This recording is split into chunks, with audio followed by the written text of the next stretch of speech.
Are we live?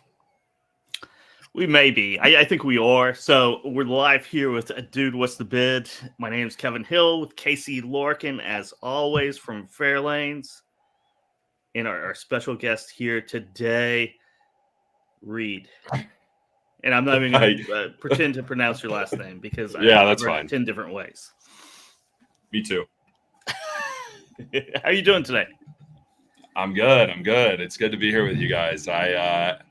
Live stuff is the best stuff, so I had to say yes. I'm here. Let's do it.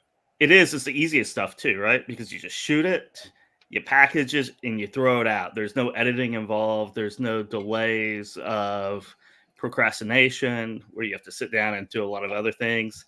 You just do it live, you throw it out.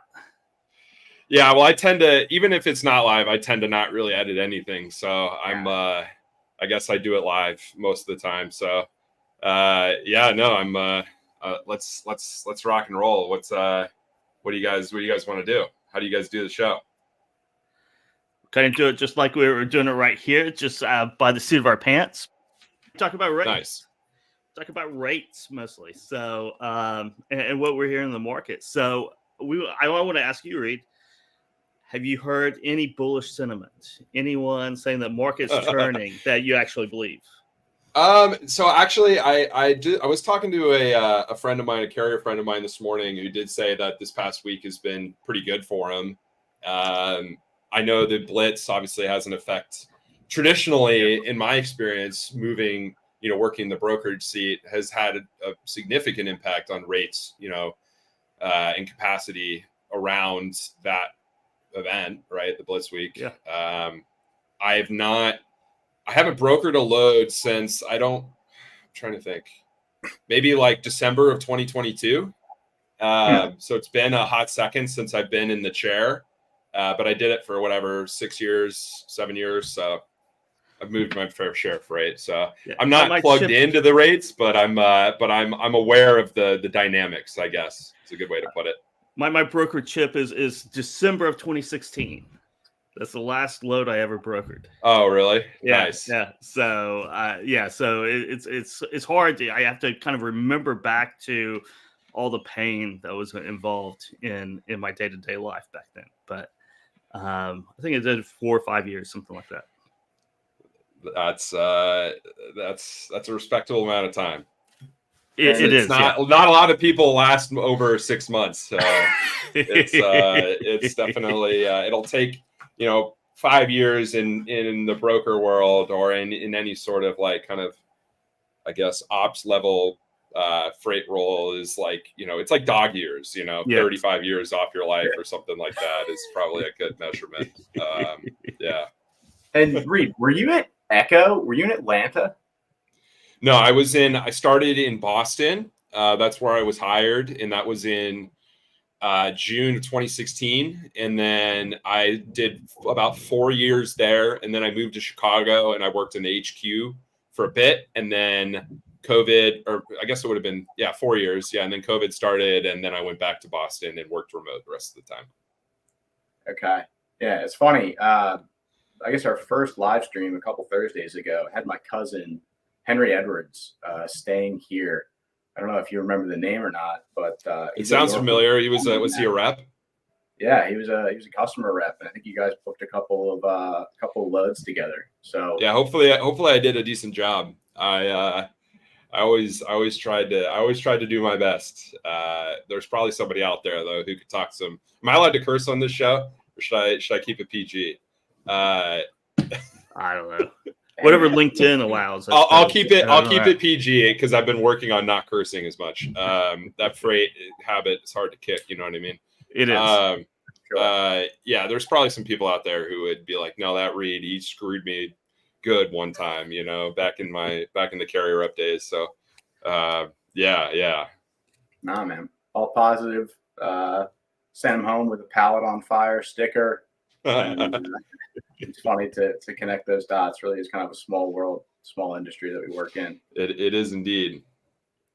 So Casey, let's talk about your headband, the tie in celebration or excitement of, and I forget the moniker, but kitty or cat something or another, Yes. coming back online on social media. Yes, exactly. It is an homage to the Roaring Kitty and his return triumphantly this week, on top of freight markets, trying to wage war on the hedge funds this week as well. Squeeze some shorts.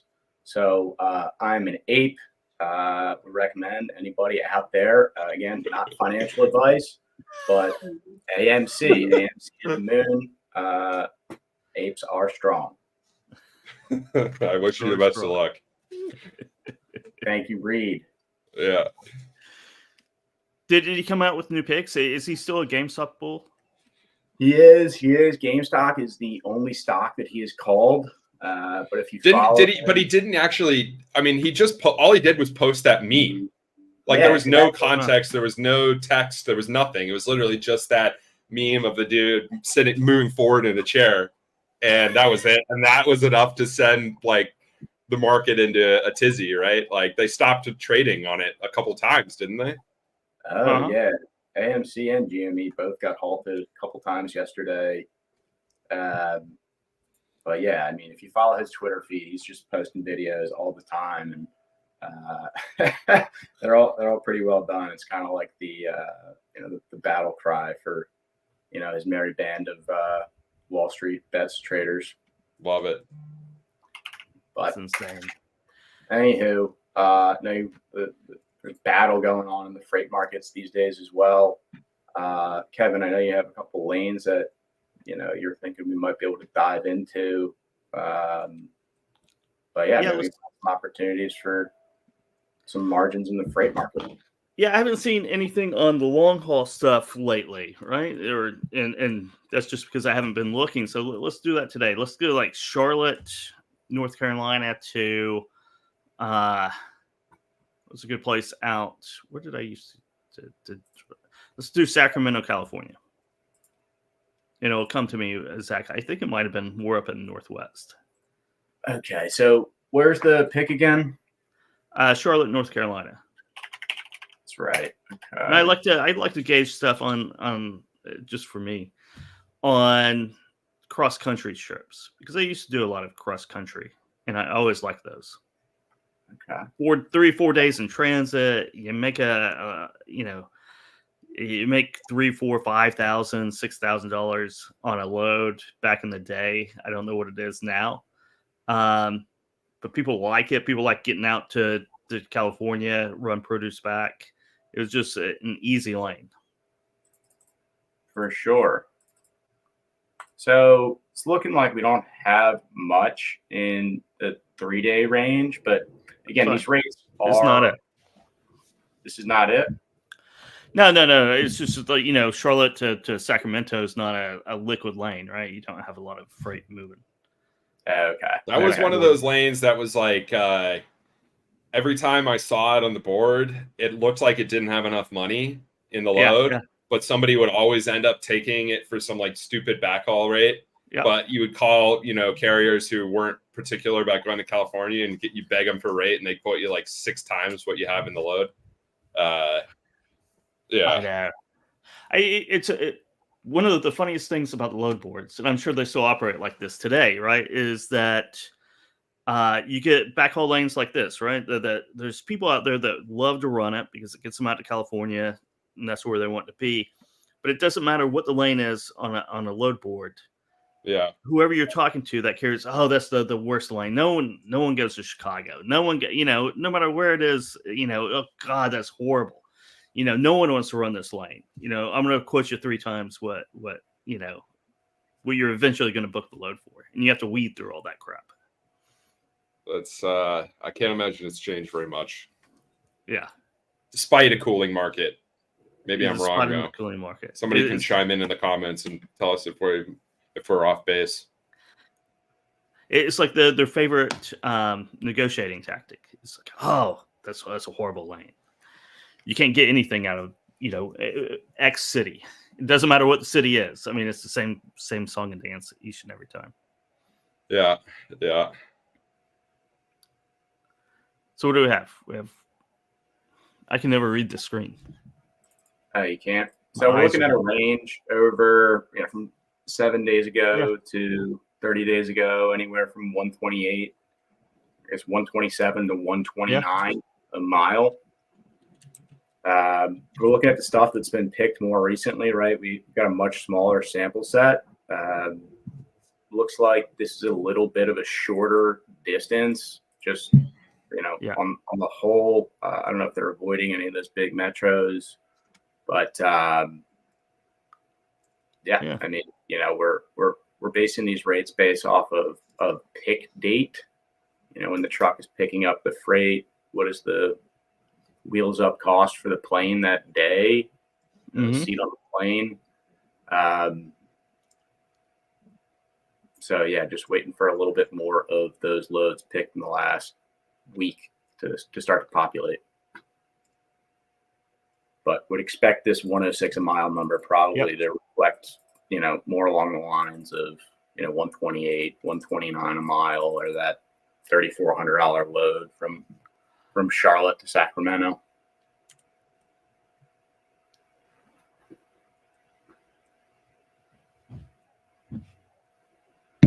Yeah.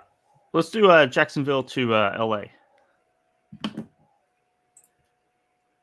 We got a comment as well. Yeah. What's that?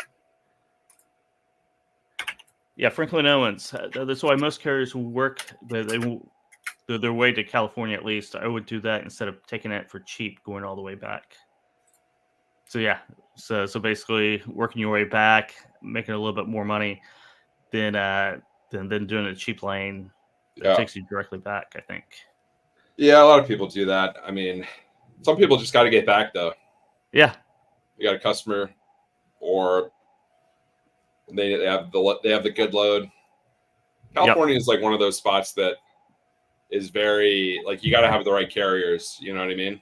Mm-hmm. Both to go there and then to get out of there. Yeah, a lot of carriers. It's just like one of those.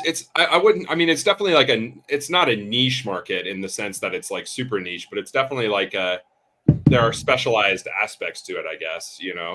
Like there are carriers who run outbound California, like, and that's their like long haul outbound California, and that's their that's what they do. You know what I mean? And then there are guys who go over there and they're going there because maybe the money's good. I'm not saying that's how it is now, but there were, whenever the market would get hot, like I would have carriers that would just randomly decide, oh, hey, we're going to start going to California. And then, that's not the same sort of carrier that you're going to get who's like, oh, all we do is outbound California, Okay. Yeah, you'll talk to a lot of carriers that will say, no New York, no California.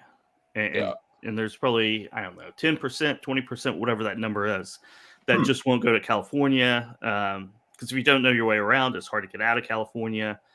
Fuel expenses. And there's also environmental, like environmental, or whatever. Yeah, there's you have to be like rated to go there. So there's multiple reasons. But it's one of the things that people who do go to California, they do really well at it. Yeah, because if you can, there's environmental reasons. If you have relationships there, if you're hauling produce out of it, whatever, it's where you want to go. So you have people that you have people that won't go there at all, and then you have people that really, that's the only place they'll go, basically, because that's where their money is. Their core competency. They got the CARB certification, and there was, I remember the big story about owner operators and the whole Uber legislation that went in place there. Has that affected the market the last couple of years, or owner operators figured out a way to work around that?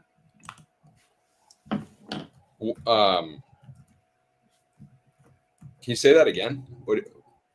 Yeah, I remember a couple of years ago, California put some legislation in place that said, you got to provide health insurance benefits. Oh, are you talking about like the AB5 thing or whatever? Yes, that's exactly what it was. Like the independent contractor thing. Yeah, I mean, there was a whole bunch of hemming and hawing about that when it was going on. I don't, and maybe there still is. I will, I guess, be upfront about my ignorance on the whole matter. I don't really have any informed opinion on it. Obviously, it was a big deal, and a lot of people were talking about it. And I know it also affected like a lot of the gig workers, like Uber and Facebook, and I was about to say Facebook drivers, but Lyft drivers and that sort of stuff. Right. But yeah. And Final Mile, I'm sure, as well, right? I think there are a lot of those like sprinter fleets, things like that. Any industry where there was like a question of whether an independent contractor was actually an independent contractor or if they were an employee. But yeah. Anywho, so it does look like this lane from Jacksonville to Los Angeles is getting a little bit more expensive. I know people have been talking about stuff coming out of Florida recently. I don't know if people in the audience count Jacksonville as Florida or not. Some might call it North or South Georgia, but it does seem like things are heating up here. It does, doesn't it? It's a good sign, I suppose. Yeah. They're actually supposed to have one of our users, April Monroe, on today. She works for Proficient Auto Transportation, or I guess their brokerage. They're based in Jacksonville. They just announced an IPO this past weekend. They'll be officially the largest. I think they've been the largest auto carrier in the market, but rolling up a couple of the other big guys and going public. So cool news out of Jacksonville, anyway. That is. So Chandler, if you're still out there, it does work on Open Deck, and if you want to quote a lane, good lane quote, just type it into chat here, and then Mr. Scott. It was first initiated for the rideshare folks, and I suppose that's about our conversation on AB5 and that craziness. So, Reed, how's everything going with you? It's good, man. Yeah, I mean, it's good. Got a lot going on. Yeah. Did I see an update on your work experience or your work history this morning before we hopped on? Yeah.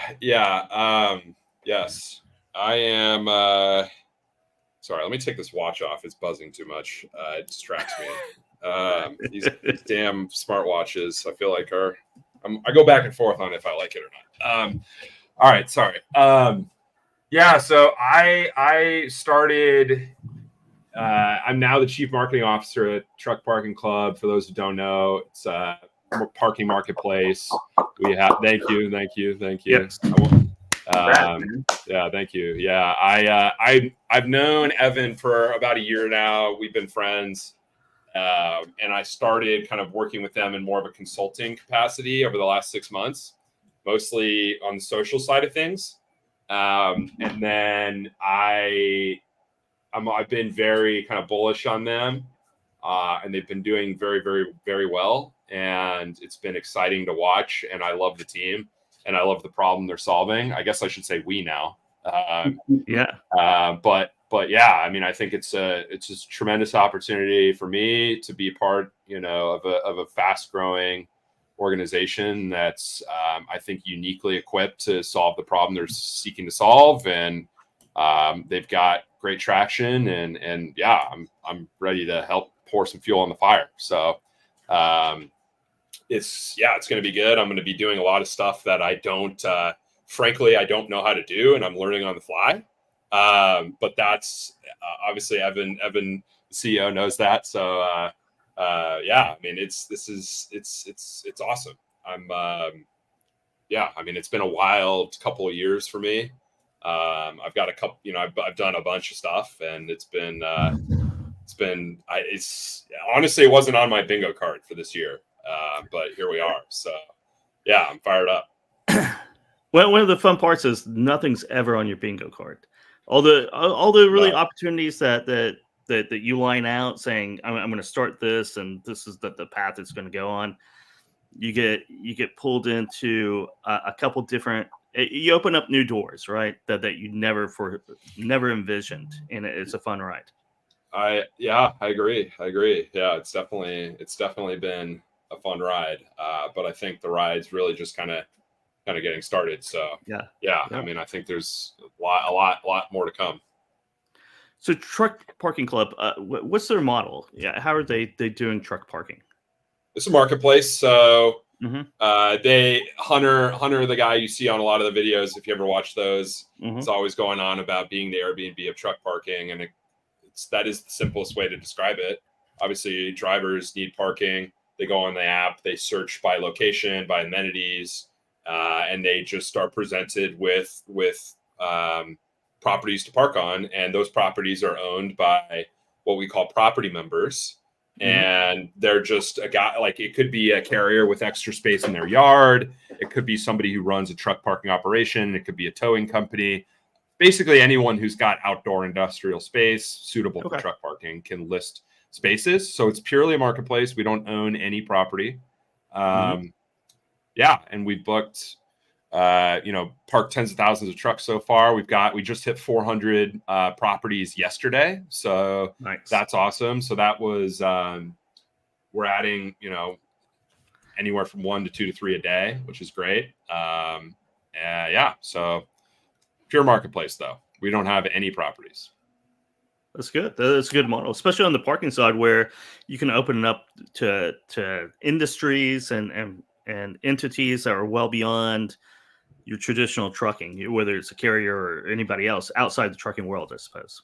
Yeah, I mean, if you examine the issue, I mean, maybe you guys know this, maybe you don't, but there's a significant kind of shortage of truck parking, and the results of that is a lot of drivers parking in less than ideal places, and oftentimes in unsafe places.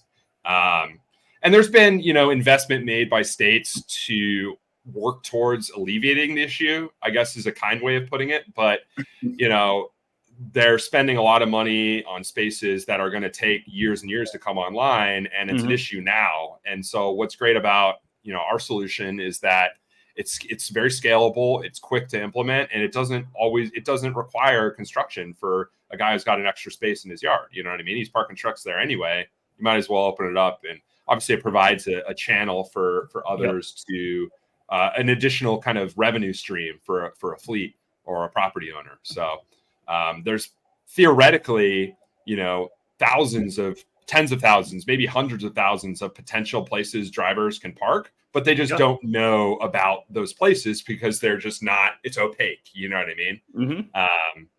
In the same way that, 20 years ago, if you needed a place to stay in San Francisco, there were a million beds that were open, but like, you weren't going to just knock on some rando's door and be like, hey, can I crash on your couch? So, yeah. Yeah, no, it makes perfect sense. Yeah, like Airbnb. I remember back in 2019, Seth Holm, who will be on the show in a couple weeks, we were looking at truck parking, right? We were writing white papers at FreightWaves and stuff like that. And you wouldn't think it'd be as much of a mess and a problem as it's traditionally been, right? You think, just whip up truck parking, right? Just, you build something, and it's not as easy as just building new construction for lots and parking, and it needs to be kind of multi-use, and the real estate play. It's just difficult to do. But as you said, I mean, there's lots of places to park, but it's just not in a marketplace, right? And what are you going to do? You're going to go knock on people's doors, say, hey, can I park your truck here? Maybe that's happened. I don't know, but yeah, I agree. And there are other companies who are going kind of the buy space or acquire existing properties or build out, new build. And there's validity to other models too, potentially, but we're very much, and I think Evan can tell the story better than me. When he was starting it, I believe he basically ran into an issue quickly where he was like, oh man, like it's not easy. It's not always easy to build. Municipalities don't always want to invite in truck parking builds, right? Or even to allow, like there's lots of municipalities who are banning truck parking like actively. So it is a huge issue, and we're hoping to really make a serious dent in it. Obviously, the solution is multivariate and likely involves government investment, public-private partnerships, everything under the sun, because it is a big issue. So we're just hoping to be part of that, I would say.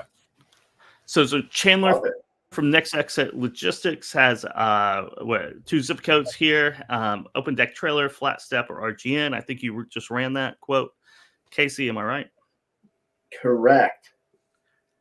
Can understand maybe why he's asking that question. Seems like it's getting more expensive this week. Not sure if that's a function of DOT week or what it may be. I know the Texas law patrolmen don't play too many games. But yeah, it does look like this is heating up. So we'd love to know more from Chandler about why he's interested in this lane.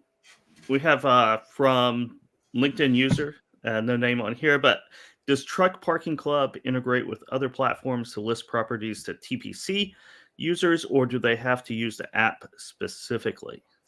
So we have a mobile app on Android and iOS. We've got a website, full feature on both from a driver standpoint. We are working on partnerships.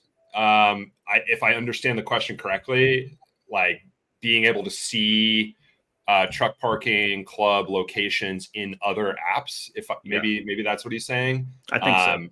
I would say that's coming. Can't really say too much about that, but you can. I mean, mobile app, website, all the above is what we have for drivers to use now currently. So there's another thing here, Franklin Owens. I just don't like the truck parking places that charges.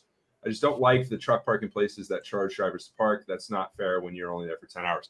Yeah. So obviously our ambition is not to replace all free parking with paid parking. Like that's not the goal.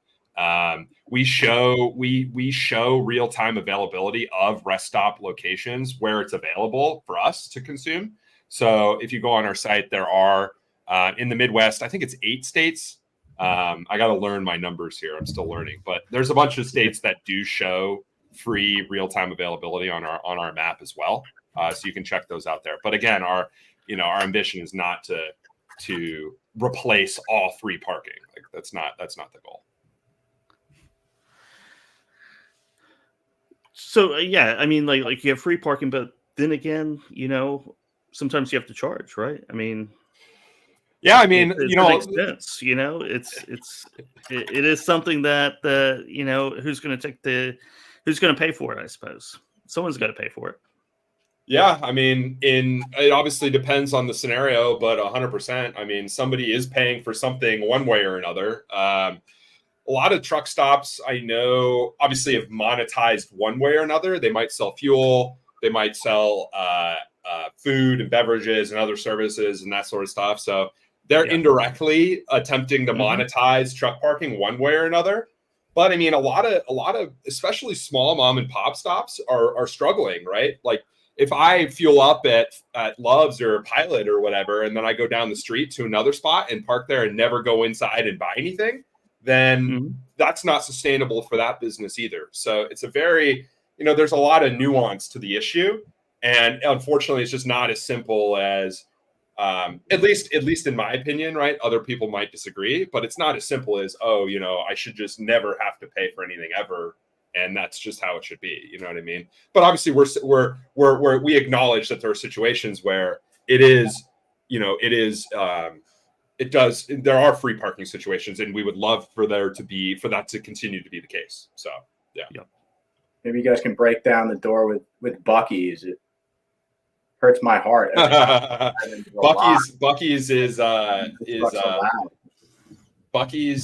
does have an interesting policy. There are some drivers who say to us that there are Buc-ee's that allow trucks. I don't know which ones those are, but there is one guy on Twitter who always responds whenever we post about Buc-ee's, and they're always like, "Oh, there's one that has truck that allows truckers," and I got to figure out which one that is, I guess. But yeah, notoriously Buc-ee's does not allow trucks. So You'll have to ask them why that is. I won't guess. Do you want to guess, I don't Casey? know. They're pretty proud of their porcelain thrones, and I don't know if they think. I mean, they do have nice facilities, you know, it is. But I could also imagine how, as a driver, I would love to be able to pull into a Buc-ee's and go inside and grab some brisket, Right. and just get fueled up on some good food. So I guess it is unfortunate that the drivers don't always have access to that sort of food on the road. Yeah, man. I know it's hard to find good eats while you're out there trucking, and it seems to me like, I don't know, maybe Buc-ee's is missing a market there. Maybe someday. I don't know. You think they'd come out with just dedicated truck stops? True. Buc-ee's for trucks only. We should submit like a customer ticket or something on their site and just ask them if they've ever considered it. Maybe we can be part of that. What is this question here? Can you talk about the start at CPC? What took it off the American constructor? Properties. That's actually a good question. I don't know what the first property was. You'll have to ask Evan that. Maybe I'll ask him and I'll learn, and maybe at a future point I can talk about that. I don't know that the answer to that question. But Evan started the company in 2021, if I'm not mistaken, and we've got a tremendous team full of actually, fun fact, our customer support team, which is like, every company, you know, it says, oh yeah, service, like we love service and like we love customer support and all that stuff. Like, I'm not even kidding. Like, I'm obviously the marketing guy, so what else am I going to say? But like, it's like phenomenal. Like, if we pick up the phone and call them, we literally get a former truck driver who is in the US, who is an employee of ours, right? Literally staffed by former truck drivers who've been in oftentimes, you know, the pickle type situations where you might be needing customer service. You can't get into a property, or you don't know where to go, or you need help. Anything under the sun, like our team is equipped to handle, and they do it every day, and they get stellar reviews for it. So customer service is a huge part of that.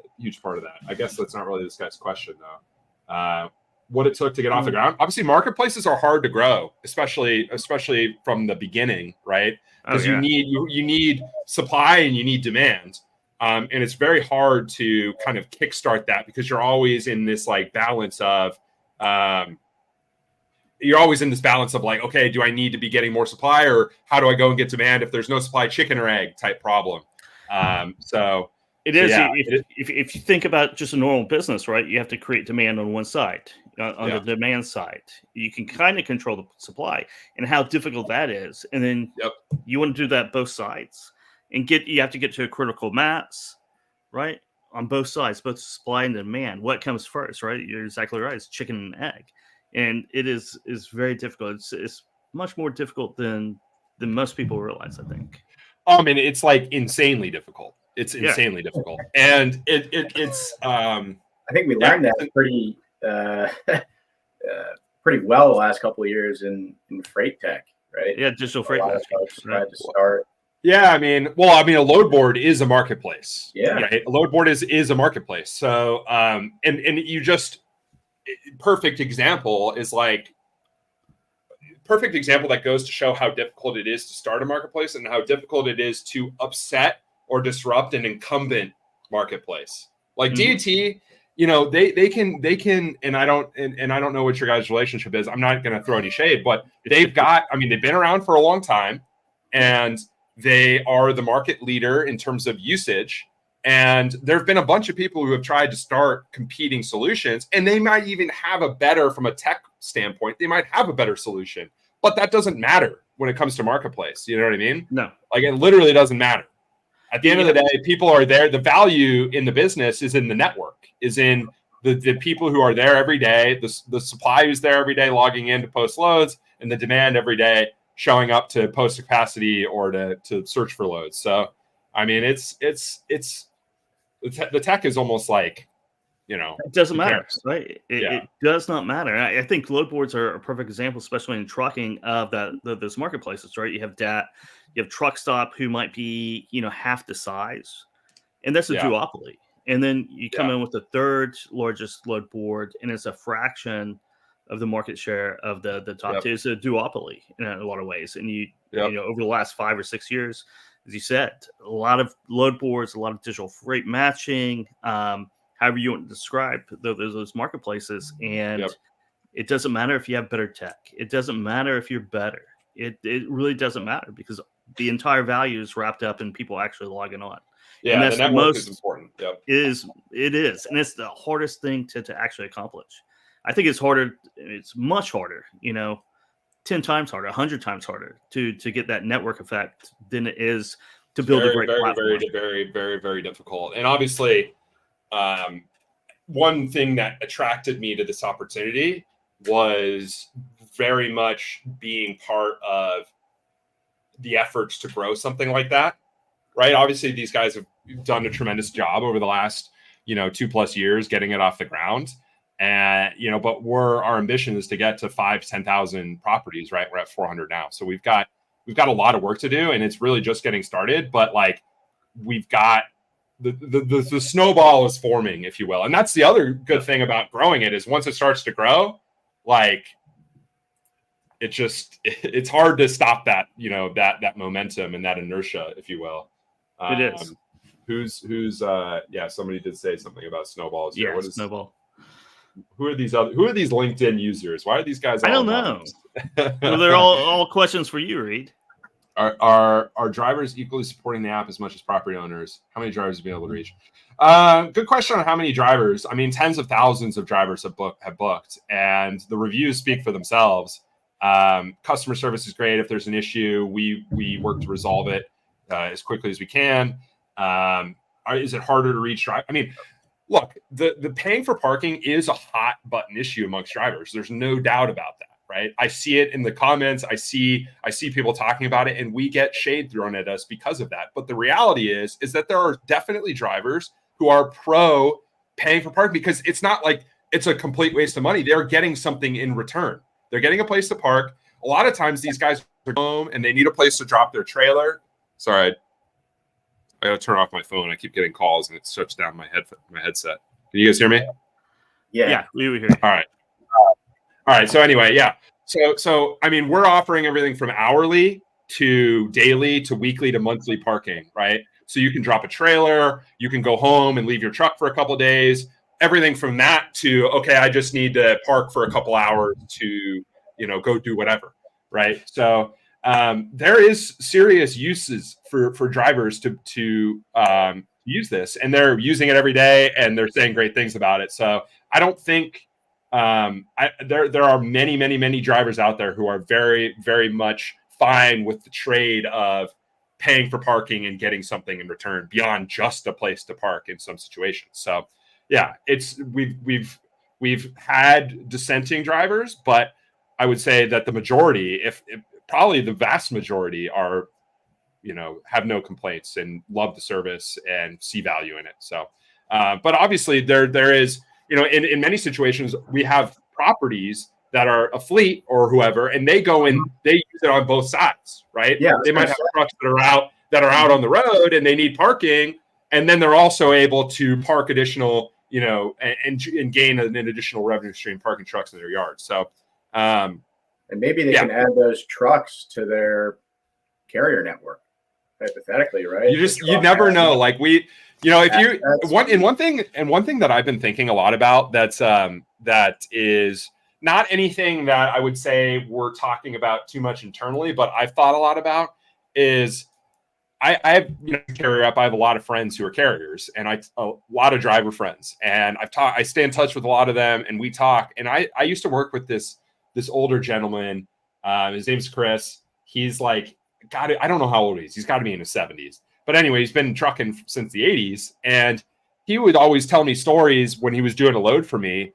Let's say he's delivering at some food warehouse where it sucks and you get fined if you're a minute late, and it takes 7 million hours, and it just sucks, right? It's a terrible experience to be there as a driver delivering.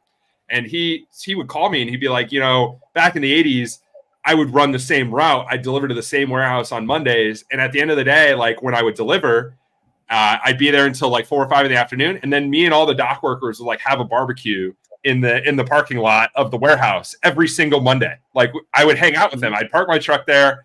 I would get out. I would chill. We would have some beers. and I would eat some barbecue, and it was me, and sometimes there were other drivers there, and it was very this like kind of like camaraderie in the air type atmosphere, right? And there's a lot of in-person, like I feel like the in-person kind of interpersonal relationship, like boots on the ground from like an actual physical standpoint, is missing from the industry. And it's also missing, there's a lot of impersonal relations that brokers and carriers have with each other, shippers and carriers, shippers and brokers. I mean, I feel like everybody is very much like, we talk a lot about relationships in the industry. Like it's kind of a buzzword, especially on the broker side, and people mean it when they say it, I think, but like, I feel like there's a lot more we could do to get people get people in friendly settings with each other in the industry, be it remote or be it like parked at a common spot where everyone there is booked on Truck Parking Club and they just happen to all be parked there, right? And maybe there's some sense of community because of that eventually. Right. Those are all powerful things to consider. So yeah, maybe throw a little bit of WeWork in there. In the philosophy, right? I mean, yeah, sure. I have good facilities and be able to do that. That would be good. I think it'd be a good kind of carrier program for brokers who have extra property or extra space. Good public relations for them. You have all these carrier loyalty programs that freight brokers spin up. Fuel cards, maintenance savings. It's a new novel thing that they can offer as well to their carrier partners, right? That no one else is offering. Brokers, if you're listening, hit us up. We're interested in ideas. Absolutely. It's really interesting when you start to talk about relationships and, right, just sitting from the outside looking in on the industry. It seems like, right, brokers, carriers, they butt heads. There's kind of this constant conversation, who is, winning right at the moment, the broker or the carrier. And I think there is a world where there can be a much more symbiotic relationship. I mean, I think about like the housing market, right? And I can't imagine selling my home and not being able to go to Zillow and see what the price per square foot is in the neighborhood. If I had to sell my home and call a broker to tell me what it's going for, that might piss me off a little bit too. And then you add like, right, I'll move this load, but where am I going to sleep into the equation, right? And I can see those things creating a little bit of that friction in the space. So yeah, whether it's a barbecue, hanging out at the lot with the boys, or trying to help them find a place to sleep, or know what their assets worth, so that they can set the bid, right, if you will, or the ask, so people can start bidding. Then we might be able to develop that world where buyers and sellers are better friends. Yeah, I mean, it's probably a tale as old as time, that there's been friction and sometimes animosity, sometimes not, amongst two sides of a marketplace. Because really, it is just the one giant marketplace, right? Yeah, trip capacity and freight, right? Like, so we're literally just one giant market, and anytime there's like information asymmetries. I always forget that the thumbs pop up, but anytime there's information asymmetries, I feel like there's a chance for that sort of thing to happen. And there's always, to a certain degree, going to be, an information asymmetry in our market, I think, because brokers, just like if we're talking about brokers and carriers, it's like, brokers are sitting in front of a computer all day, and they've oftentimes are subscribed to all the data tools and just look at the stuff all day. And carriers are busy doing like actual work. You know what I mean? Like they're out like doing, like having to actually do the job. So naturally there will be a level of, disparity between the two. And that's not to say there aren't carriers that aren't with it and understand the data. Of course there are, but they just don't have as much time all the time. So, but I also am like hesitant to say that there aren't examples of both sides winning at the same time all the time, right? There are clearly examples where fleet, gets what they need from a broker or from a shipper. And it's a very symbiotic relationship, right? And those are hard to set up. It's hard to get into a position as a carrier where you've got, or it takes work, right? It takes substantial work to get to a point with a broker or with a shipper where you're getting what you need and they're getting what they need. Like that takes work. It doesn't just happen. It's not as simple as posting your truck on DAT. That's for sure. Yeah, it's a lot of time and money to set up these relationships. So you're paying for it no matter what, as a carrier, right? Whether you're paying a broker to do it for you, or if you're doing it on your own, it's still a substantial cost. And that goes with a lot of factoring is kind of the same thing in a lot of ways, right? You know, if you're not factoring, then you have to have people, or you have to actually invoice everybody, keep on top of that. It's just not only are you a trucker, Kevin, but you're also an accountant, and you're also trying to find a place to sleep that night. So to your point, it's like, where do you have the time to follow the data when you're dealing with pickups, deliveries, and trying to figure out where you're going the next day, trying to figure out where you're sleeping that night, where you're going to eat. There's only so many hours. So maintenance. I mean, it's dude. From the driver's standpoint, I mean, let's be honest. I was about to curse, but like the stuff rolls downhill and it hits drivers the hardest. Like they're at the bottom of the hill. You know what I mean? The broker's right here, the carrier and the driver is down here, and then maybe the shipper is up here.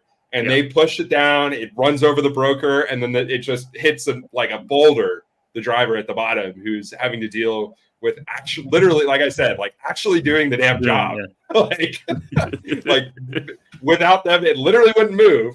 And so I just think it's, it's very, especially coming from a broker standpoint. Like I've got the broker experience, so I feel like I can throw shade at brokers with some credibility. You can definitely.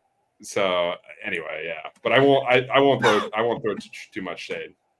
Let the truckers truck, baby. That goes for Buc-ee's too. Let them in. Yeah, Buc-ee's let them in. How much is parking a night generally? I know it probably varies widely, but I mean, what's kind of like the price range? For obviously. Well, so we don't set the prices. The properties set the prices however they like. If they're high, obviously we'll suggest, hey, like maybe but even if they ignore us, time will prove to them if their price is too high, right? Supply and demand. So I mean, you'll see everything from 10, 15, 20, $30, obviously depending on the metro, depending on the area, depending on the amenities, right? Because we do have kind of everything from like a lot to everything like we have one property member who's a fleet who's got like a whole driver lounge and like a gym and stuff. And so we've got everything in between. And obviously those different amenities might affect pricing. So gotta be cheaper than a hotel though, right? Oh yeah, for sure. Obviously it depends on the hotel. Can you get a hotel for $15 a night? I don't know. It might not be the kind of hotel you want to sleep at. Right? You probably don't want to stay at that hotel. I think even like Motel 6s now are like $40-$50 a night. And those are a lot of those are probably hotels that you probably don't want to stay in. Mostly because of the people around you, but yeah.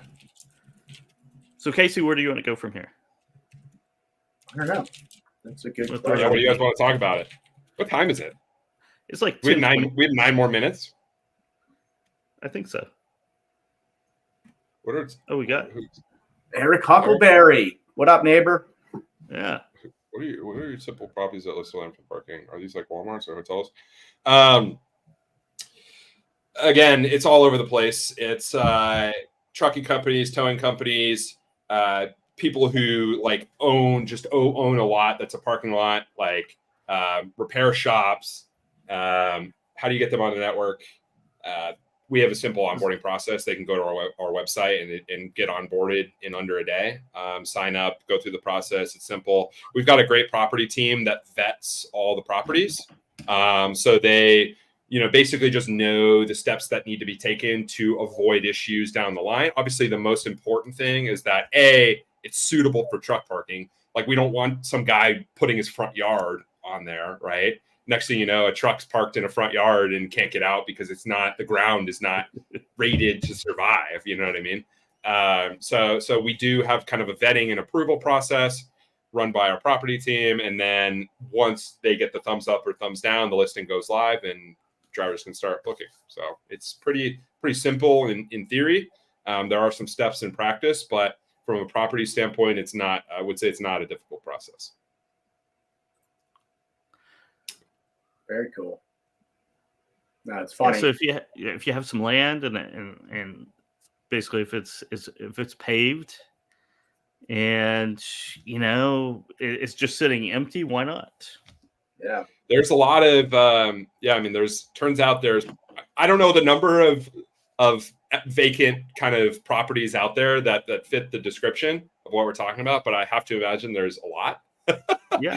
I don't know how many, but there's thousands, tens of thousands, hundreds of thousands, who knows? But yeah, I mean, and you can also go on our website and just click browse spaces and you'll see every listing. You can see kind of the trend amongst the properties, right? You'll be able to see everything we've got. So you can go see what exists now. Yeah. Interesting. There's one thing that's got me thinking about is like all this retail space that, is not as hot of a commodity as it was 5 years ago. I know I've seen some of these malls and things like that being turned into massive pickleball centers and things of that nature. But maybe there's, an opportunity there to.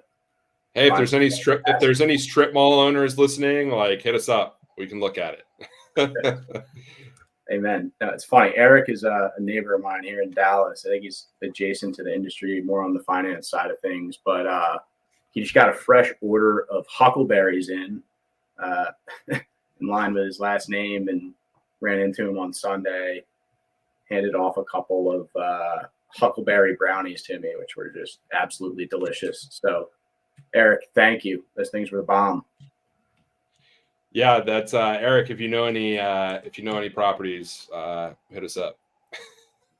We've got a referral program too. So, and we got more coming on that front, but we do have like a property referral program where folks can get rewarded with money if they refer a property that comes online. So we post about it all the time.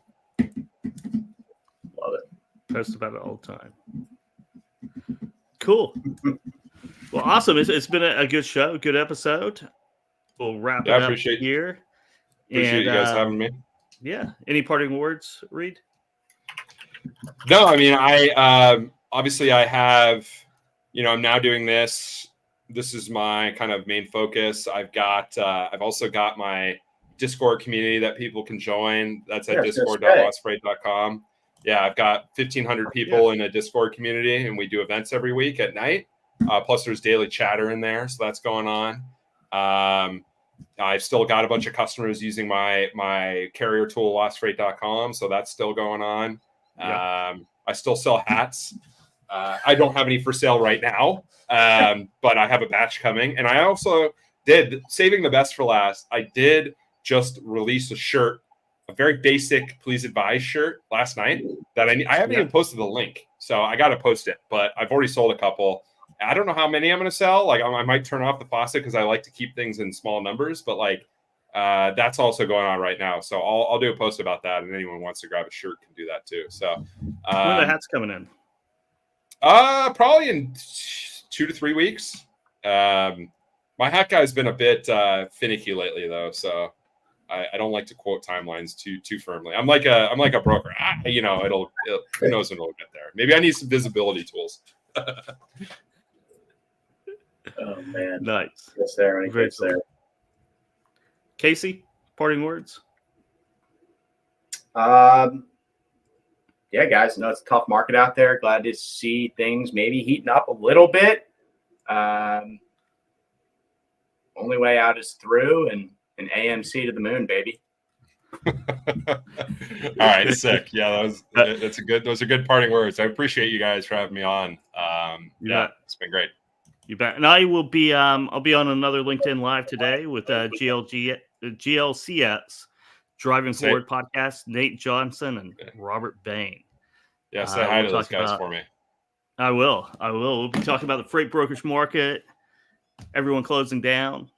Maybe not everybody, but a few, and just kind of long-term trends with brokers and carriers and technology as well. So 1 o'clock today. Love it. 1 o'clock Central Time, I suppose. Let's go. I have to remember that not everyone's on Central Time. But cool. All right. So we're going to wrap it right there. Thanks, everybody, for tuning in and watching us. And we'll be back here next Thursday. Awesome. Thanks, guys. You bet. See ya.